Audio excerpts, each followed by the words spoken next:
December 10th, 2008. A man walks out of a Manhattan penthouse apartment and immediately pulls out his phone. His hands are shaking, not because someone died, because a few seconds earlier, his own father had confessed to running the largest financial fraud in American history. Inside that apartment is Bernard Madoff, former chairman of NASDAQ, trusted by billionaires, banks, charities, and thousands of ordinary investors. For over 20 years, people believed he had discovered a way to beat Wall Street itself. But tonight, he finally admitted the truth. The investments were fake, the profits never existed, and billions of dollars had already disappeared. For a moment, his son just stands there staring at the phone, because once he makes this call, there is no saving the family anymore. Then, he dials the FBI. 14 hours later, federal agents arrive at Madoff's apartment. He opens the door calmly. There's no denial, no panic, no surprise, almost like he had been expecting them for years. Because Bernard Madoff did not build this fraud overnight. He spent decades building something far more dangerous than money. And somewhere beneath all of it, the real question isn't how he was caught. It's how something this large was ever allowed to feel this normal. And more importantly, how does he ended up in this situation?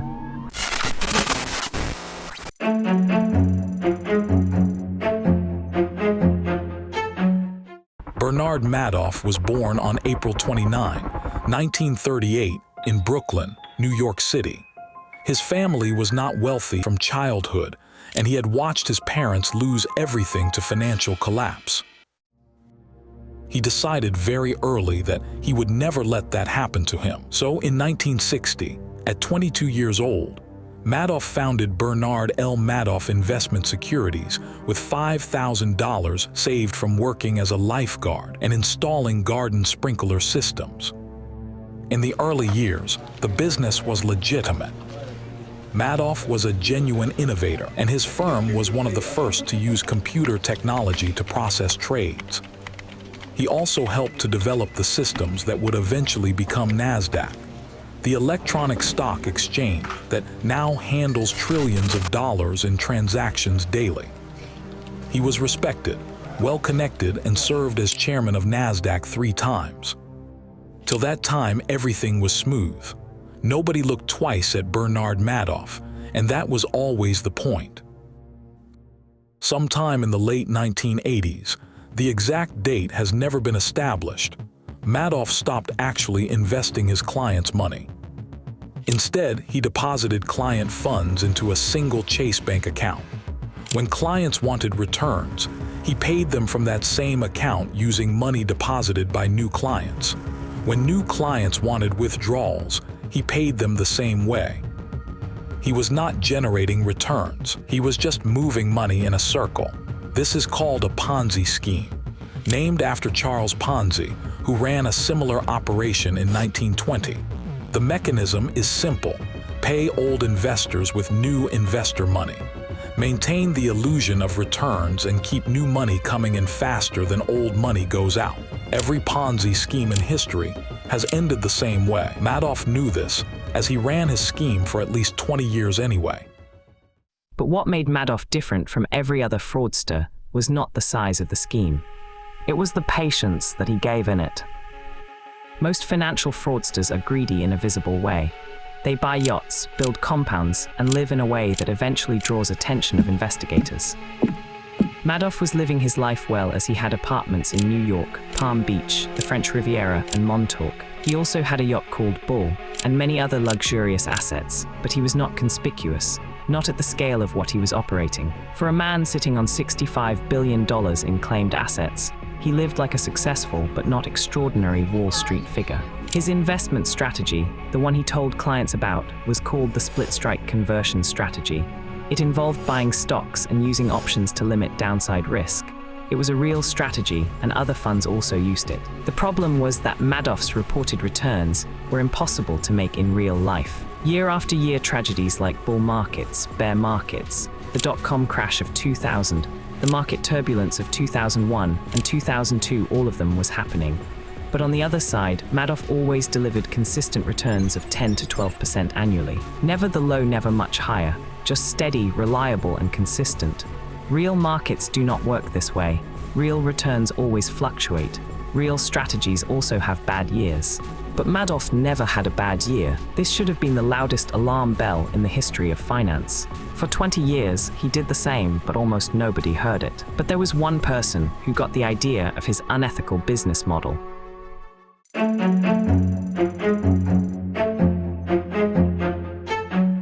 Year 1999. The man sitting on the chair is Harry Markopolos, an American forensic accounting and financial fraud investigator. This time, he was sitting with Madoff's reported returns in his table. After looking at Madoff's return file, it took him just 4 minutes to conclude that Madoff's numbers did not add up.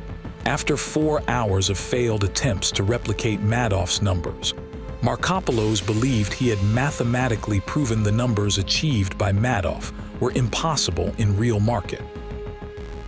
He brought his findings to the SEC, the Securities and Exchange Commission, in year 2000. SEC is the government body responsible for investigating exactly this kind of fraud happening in the market. But SEC did nothing at that time. Again, he went back in 2001 and again in 2005. He submitted a document titled "The World's Largest Hedge Fund is a Fraud." A 17 pages specific, well-documented and mathematically airtight report. The SEC investigated but found nothing and closed the case.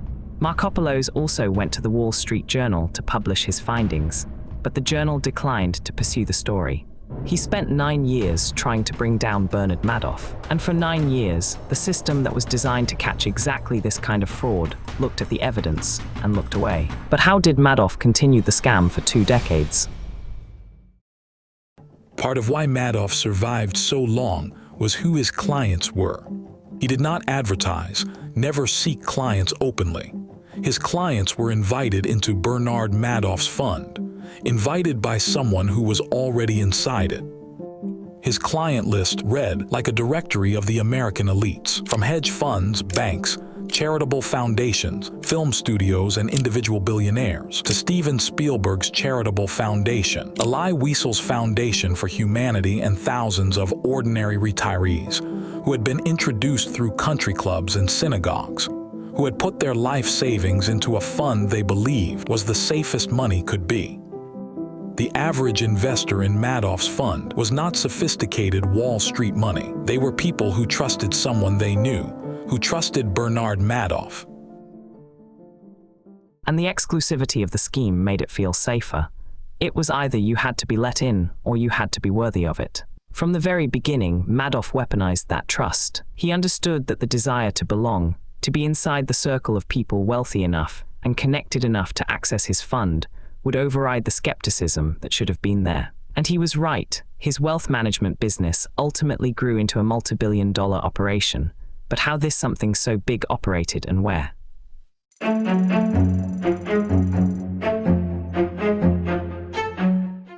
The operation was run out of a single floor of the Lipstick Building in Midtown Manhattan. The investment advisory business, the fraudulent side, was kept completely separate from the legitimate trading business on the floors below, with different staffs, different computers, and different records established. The staff on the fraud floor were not all aware of what they were doing.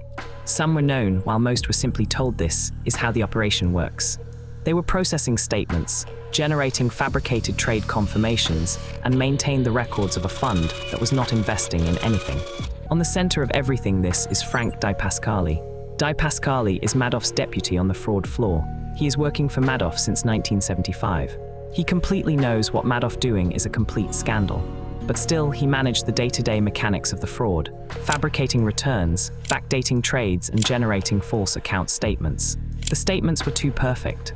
Monthly reports showing holdings, trades, account values growing at steady and reliable rates. But none of it exists in real market. Every single trade confirmation was fabricated. Every single account statement was a lie. For 20 years, clients received lies in the mail and believed them blindly. The fraud survived as long as it did because of one structural reality. As long as more money was coming in than going out, it could continue. Madoff's reputation was carefully maintained as never aggressive, always exclusive. That exclusivity kept new money flowing in more and more. The consistent returns kept existing clients from withdrawing. The exclusivity kept clients from looking too hard. He ran the scheme through the dot-com crash. He ran it through 9/11. He ran it through the early 2000s market turbulence. Every time the market crashed and other funds collapsed, Madoff's numbers stayed steady. This made him look even safer, even more reliable. His clients moved more money in after every crash. They were not being stupid. They were being deceived by someone who had spent 40 years building a specific kind of trust. The same blind trust was the biggest mistake of investors' life, but till now they were unknown about that. Slowly, year by year, everything Harry Markopolos claimed about Madoff was going to make sense.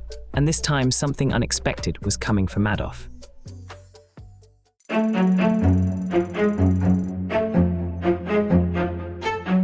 Year 2008, the global financial crisis hit the market.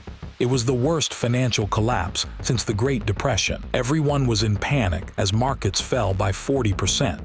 Every single funds get closed and banking system failed. Investors everywhere panicked and demanded their money back. Although Madoff had successfully built the trust for an entire decade, but this time his clients were no different. In the last months of 2008, withdrawal requests starts to flood in. Clients needed their money.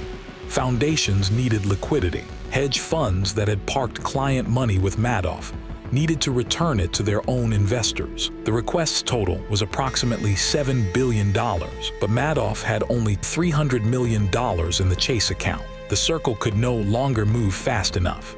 With the total investment of $7 billion in his scheme, he was $6.7 billion short. He had two choices: either find new money or confess. Madoff tried to find new money, reached out to contacts. He explored options, but nothing came through. On December 9th, 2008, he told his brother Peter about the panic. And on December 10th, he called his sons into the apartment. The arrest was quiet. 2 FBI agents knocked on Madoff's penthouse door on the morning of December 11th, 2008. He opened it himself. They asked if there was an innocent explanation for what had happened. "There is no innocent explanation," Madoff said. He was 69 years old by that time, who had spent 2 decades building and maintaining a fraud of a scale never seen before in American financial history. Madoff did not fight this time.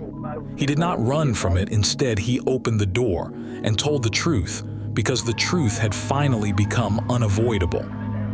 He was arrested and later released on $10 million bail, secured against his apartment. On March 12, 2009, he pleaded guilty to 11 federal felonies, including securities fraud, wire fraud, mail fraud, money laundering, making false statements, perjury, theft from an employee benefit plan, and making false filings with the SEC.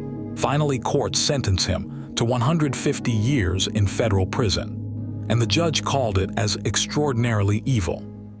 The real numbers, when they finally came out, were staggering. $65 billion, that was the total claimed value of client accounts, according to Madoff's own statements. The actual cash that had entered the fund over its lifetime was approximately $17 billion. The difference, $48 billion, was fictitious returns, numbers on statements that had never existed as real money. Of the $17 billion in real cash, approximately $14 billion was recovered by the court-appointed trustee Irving Pickard, who spent more than a decade pursuing assets, clawing back payments made to early investors who had unknowingly profited from the fraud, and distributing recovered funds to victims. Over 37,000 accounts in 136 countries were affected. The victims included some of the wealthiest people on Earth and thousands of people of ordinary means who lost everything.